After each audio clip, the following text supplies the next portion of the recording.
iter optimo máximo. Protege a los aquí presentes. Juno, Minerva, Marte y Apolo, y a todos los dioses que nos protegéis. Acudid y ayudadnos a celebrar este acto. Protégenos.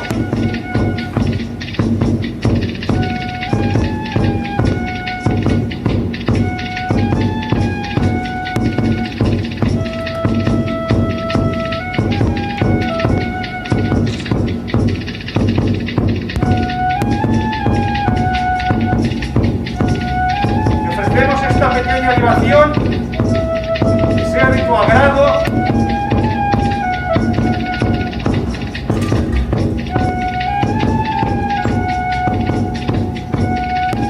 Vitatio.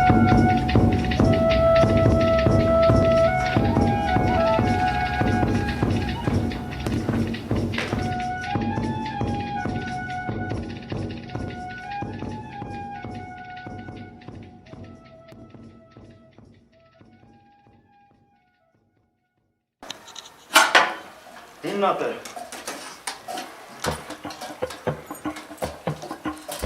Innote.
Vale.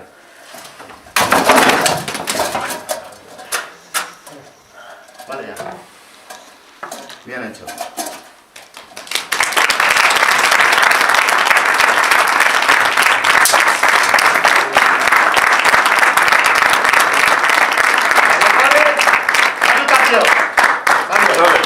Y paso a contaros el currículum de este señor, que bueno, voy a hacerlo breve, pero bueno, sería más extenso.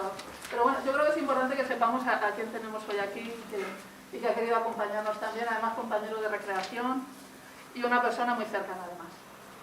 En el año 2000 se doctoraba en Historia con la tesis titulada La concepción sociológica del poder en el Imperio Romano, los Homina Imperi, ¿lo he dicho bien? Con calificación de cum laude.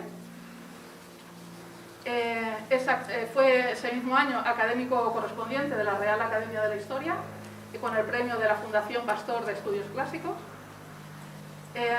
De 1997 a 2008 ha sido secretario de la Delegación en Valencia de la Asociación Española de la Sociedad de Estudios Clásicos. En el 2008 también consigue la beca de movilidad en el extranjero José Castillejo para jóvenes doctores. De 2015 a 2018 es nombrado vicedecano de Cultura y Participación Estudiantil de la Facultad de Geografía e Historia de la Universidad de Valencia. Desde el 2017, y por eso es compañero de recreación también, es miembro de la Asociación Histórico-Cultural Héroes del Toyo, que también está aquí presente acompañándole.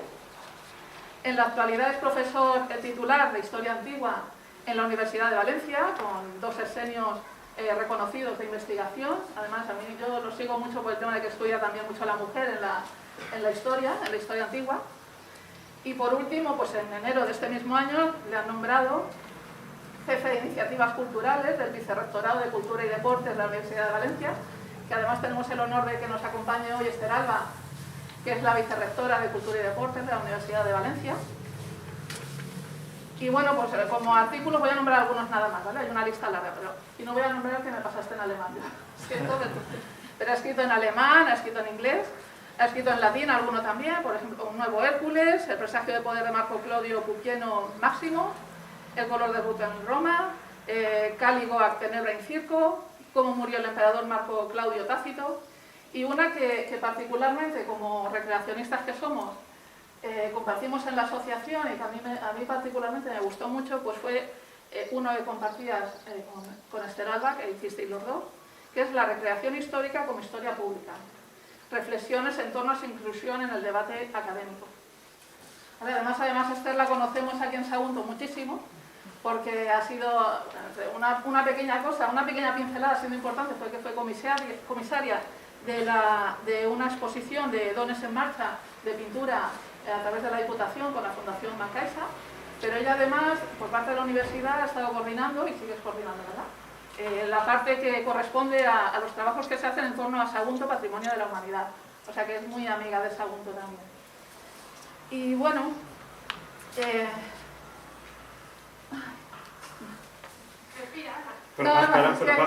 que no quiero hacerlo tampoco demasiado largo.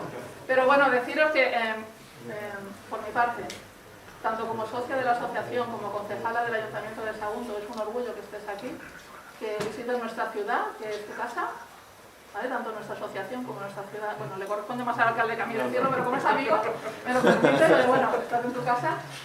Y bueno, a él yo lo conocía ya hace tiempo, pero bueno, lo conocía, pues lo tenía allá arriba, ¿no? Porque claro, yo era una aficionada que hacía recreación histórica, que apenas tenía conocimientos reales de historia, y que bueno, pues yo lo escuchaba de vez en cuando, leía algún artículo suyo, lo tenía allá arriba. Pero bueno, llegó un año, en el año 19 además, justo con el tema de Sagunto, Patrimonio de la Humanidad, pues hizo una ponencia muy interesante que hablaba acerca de la recreación histórica justamente y de lo que significaba, ¿no? De lo que podía significar también como transmisora de la historia. Y nos venía a decir, que a mí esa frase se me quedó y me han oído más de una vez repetirla. Él decía, no hay que fijarse tanto en el detalle del último botón de lo que llevamos puesto a la hora de recrear, sino como en el último detalle del hecho que recreamos. Más o menos fue así como... ¿Más o menos? ¿Sí? Bueno, pues a partir de ahí pues ya empezamos a tener más contacto y luego a través de otros compañeros de la asociación también, o sea que encantada de más. Y bueno, acerca de tu libro, que lo estoy leyendo, o sea, llevaré como unas 100 páginas, 358, pero me ha ido planteando muchas reflexiones, ¿no? Por un lado, él va planteando en su libro, yo lo recomiendo, una como estudio que hace de la historia, del tema de la muerte en Roma y cómo lo trataban los romanos. Que ahora nos cuentas un poco o te preguntamos lo que quieras. Pero bueno, hablas, por ejemplo, hay un párrafo en el que hablas de que una persona no es solo la persona en sí, sino digamos que todo aquello que ha tocado, o todo aquello que, o cuando ahora la cultura así más de la Iglesia tiene pues es que no sé cómo se llaman, las partes de un cuerpo, ¿no? Es que no sé cómo decirlo exactamente. Pues ahí también reside todo el ser entero, ¿no? Pero sobre todo en la parte que tocaba. Y como última reflexión es cuando hablas también de que el ser humano, cuando se desdobla, ¿no? Cuando su alma sale fuera de su cuerpo, es en dos ocasiones.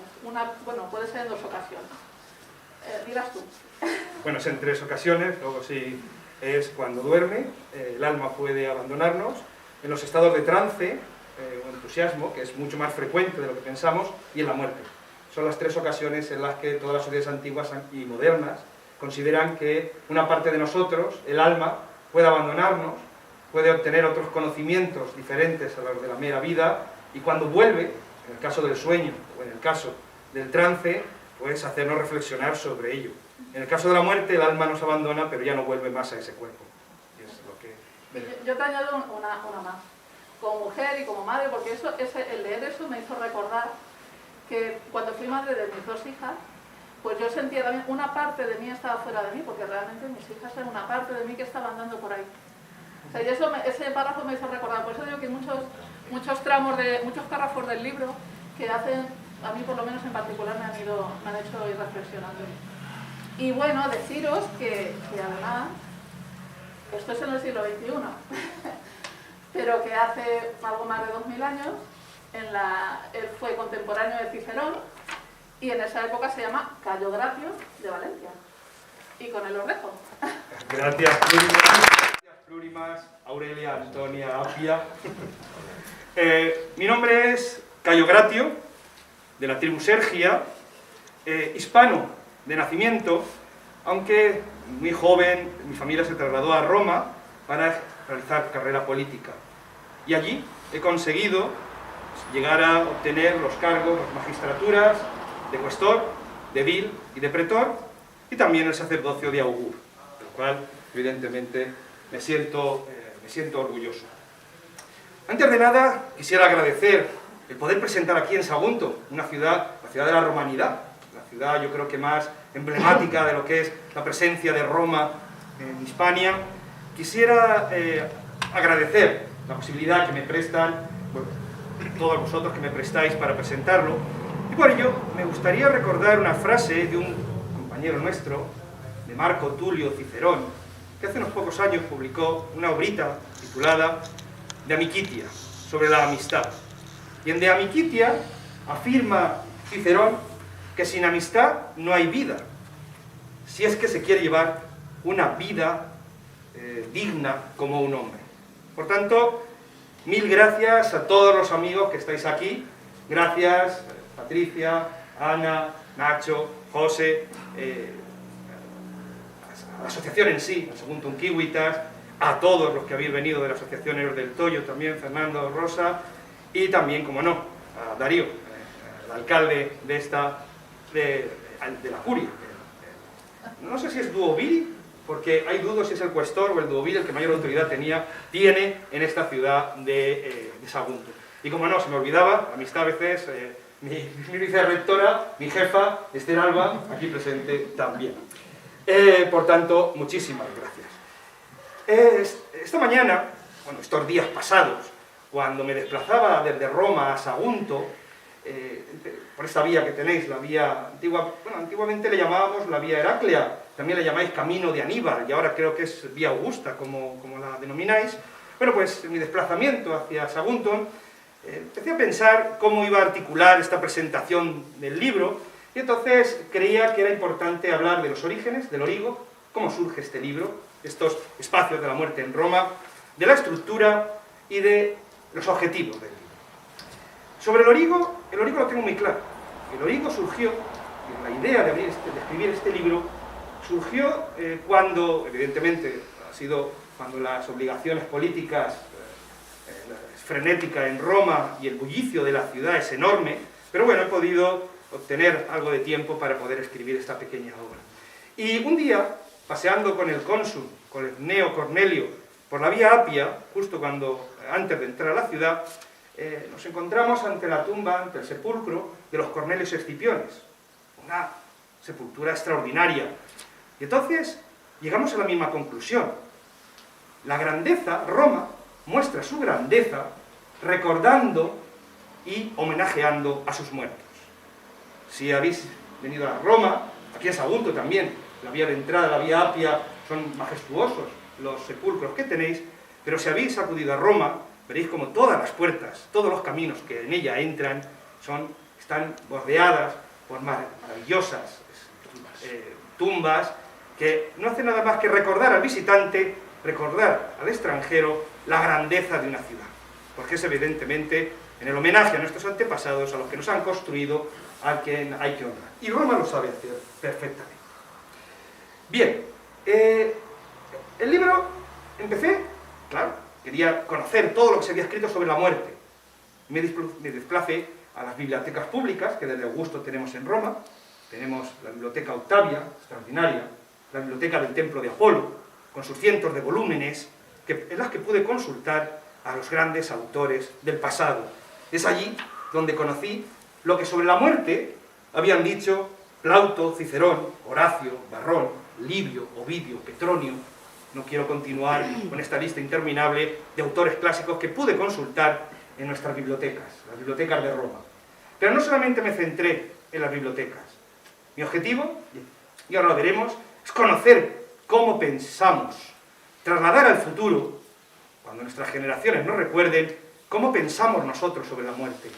Y por eso recorrí estas necrópolis, estas ciudades de los muertos, en las entradas de Roma, para consultar, para leer los epígrafes funerarios.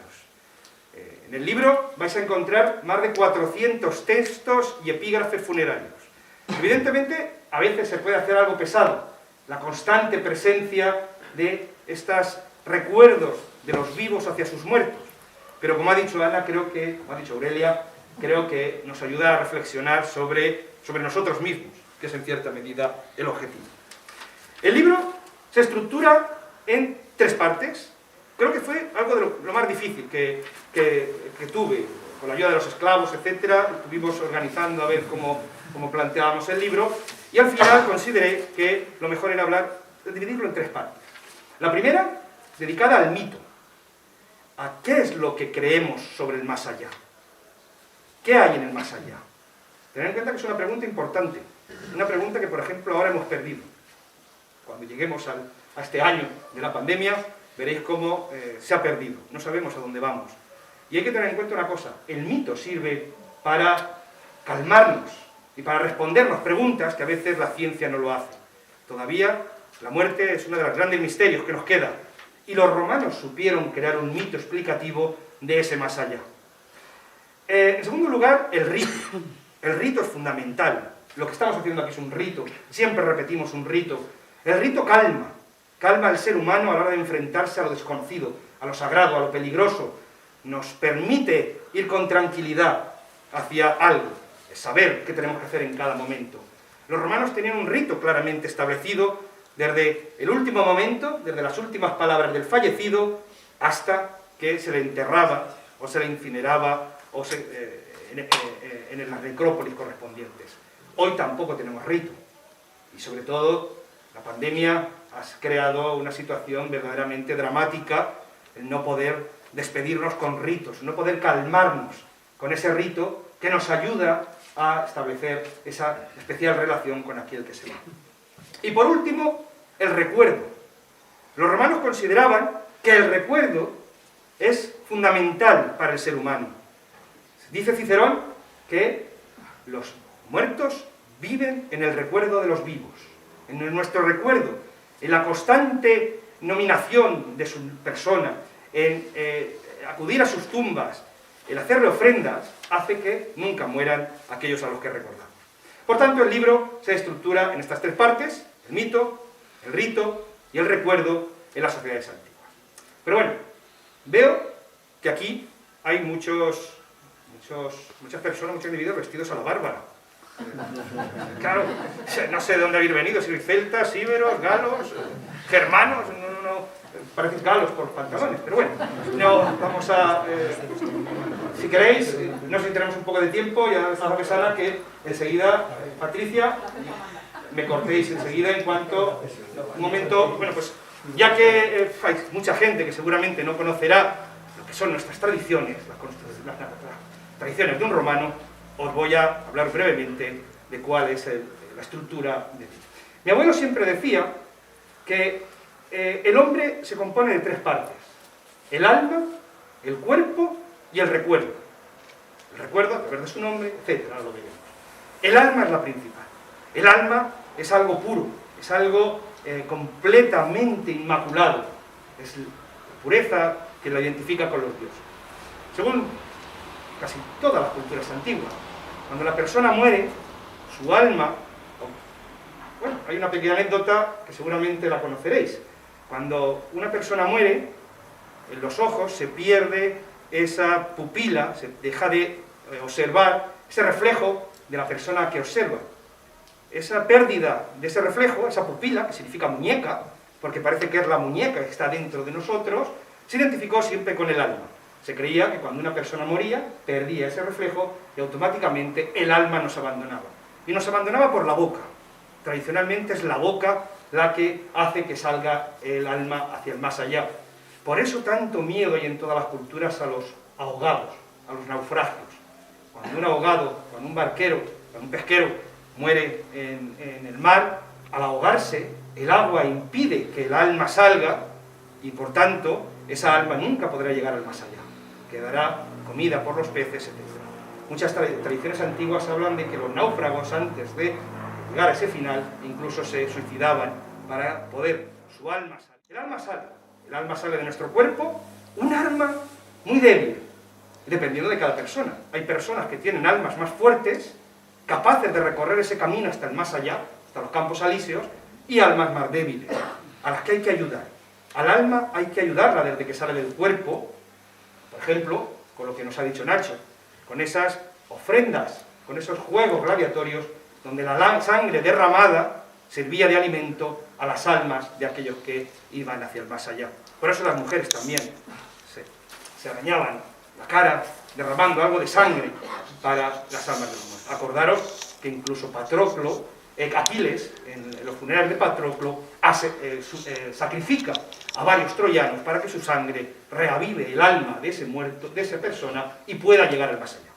Una vez el alma ha salido, débil, tiene que iniciar el camino por el inframundo, por el infierno, que no tiene nada que ver con el infierno cristiano. El infierno es el mundo inferior, un mundo oscuro por el que hay que desplazarse. Un camino difícil, porque el camino es siempre difícil en las culturas antiguas. Desplazarse, viajar, hay cientos de peligros. Y en el camino del alma hacia el más allá hay cientos de peligros. Hay peligros, por ejemplo, Caronte, el barquero, a veces no te admite en la barca y no podrás llegar al más allá. O Cerbero, ese can, ese perro furioso, no te deja entrar en el más allá. Hay que tener en cuenta que en el más allá también se democratizó. En un primer momento solo unos pocos podían alcanzar el más allá. Con el paso del tiempo, cualquier individuo podría llegar al más allá. Realizando ese camino por el más allá, podremos llegar a los campos elíseos. Unos campos elíseos que son lugares extraordinarios, lugares llenos de luz, lugares llenos de armonía, de frutales, de plantas, de paz. Es decir, los romanos tenían una actitud positiva hacia la muerte. Todo aquel que conseguía al finalizar ese camino llegaría a un destino dichoso donde descansaría eterno. En segundo lugar está el cuerpo, el alma. Ese es el recorrido que puede realizar. Hay muchos elementos que evidentemente no tenemos tiempo para plantear. En segundo lugar es el cuerpo. Todas las culturas han considerado que el cuerpo cuando muere se corrompe. Y ha habido un terror, un temor al cuerpo. El cuerpo contamina, mancha, y por tanto la muerte ha sido siempre considerada como contaminante, como mancillante, y nadie que esté en contacto con la muerte podrá ser puro. Tiene que purificarse. Por eso al cuerpo hay que purificarse, hay que limpiarlo, hay que amortajarlo, hay que lavarlo, hay que prepararlo para que pueda el alma desprenderse completamente de ese cuerpo y llegar al más allá. Incluso hay que incinerarlo, quemarlo completamente para que el alma llegue al más allá. Pero hay un pequeño problema. El cuerpo ha estado tanto tiempo unido al alma que por magia contagiosa siempre sobre el cuerpo, si se actúa sobre el cuerpo, se puede actuar sobre el alma. El cuerpo, los familiares tienen que protegerlo, tienen que vigilarlo y tienen que conservarlo para que nadie se apropie de ese cuerpo y a partir de ese cuerpo puedan actuar sobre el alma. El cuerpo es importante en ese camino que hace el alma hacia el más allá. Por tanto, el cuerpo requiere todo un ritual extenso que aquí valoramos, que aquí estudiamos en cada momento. Y por último, el recuerdo. El alma y el cuerpo desaparece, se entierra en la tumba, que es la casa de la eternidad. Hay que tener en cuenta que los romanos, hay varios epitafios que dicen que el sabio se construye la tumba, el torpe se construye una casa en vida, porque la tumba será la casa para toda la eternidad. Hay epitafios preciosos en los que nos habla de que el primero que se va, el primero que fallece, construirá la casa en el más allá para que vayan acudiendo su mujer, sus hijos, su familia. Y las casas se las hacen, las tumbas se las hacen con todas las comodidades que uno quiere tener para toda la eternidad, evidentemente con jardines. Puedo asegurar que pasear por una necrópolis romana es más parecido a pasear por un jardín que a pasear por lo que nosotros entendemos como un cementerio. Y en tercer lugar y último, para no extenderme más, nos queda el recuerdo. Ya digo que los romanos consideraban que sin recuerdo esa alma no podría llegar al más allá, no podría sobrevivir. Es más, si nosotros no lo recordamos, en primer lugar, con un monumento. Monumentum significa simplemente recuerdo. Es la cosa el objeto material que se coloca para recordar a alguien. El monumento más habitual es un sepulcro, el lugar donde reside el cuerpo, pero también puede ser una tumba vacía, un cenotafio, o puede ser también un pilar, o puede ser un trozo de piedra, o puede ser un pórtico, o puede ser, etc. Cualquier monumento recordará a el fallecido y allí es donde tendremos que acercarnos para honrarlo. En segundo lugar, la palabra. La palabra es fundamental para recordar al muerto. Todavía, ya me estoy yendo al siglo XX, pero todavía hoy nos recordamos a nuestros muertos poniendo nombres de calles, poniendo nombres de nuestros antepasados, a nuestros hijos, o cientos de posibilidades. Cada vez que se nombra a alguien que ha fallecido, lo revivimos. Y por eso Augusto se puso todo un mes entero. Claro, lo recordamos todos a la hora que lo mencionamos. Y por último, la fiesta. Es necesario honrar a los muertos. Los muertos tienen hambre, porque una de las características que los muertos en el mundo antiguo, los espíritus, los almas, los dioses manes, viven como dioses. Son dioses a los que, al igual que los dioses del panteón oficial, hay que darles alimento. Hay que sacrificarles, hay que ofrecerles sangre, hay que ofrecerles agua. Se dice que los muertos tienen sed, hay que ofrecerles cerveza, hay que ofrecerles vino. Los muertos necesitan alimento para sobrevivir. Y por eso están las fiestas. Las fiestas no es nada más que esos momentos en los que nos acercamos bien al lugar donde están enterrados, o bien los recordamos y con ello alimentar esa alma. Por tanto, esa es la estructura del libro. Tenéis más de 400 textos donde podéis reflexionar sobre muchos aspectos. Evidentemente hay cosas que cambian, que varían, pero en gran medida, y como dicen muchos autores actualmente, nosotros somos muy romanos, somos demasiado romanos. Bueno, pues muchísimas gracias a todos vosotros.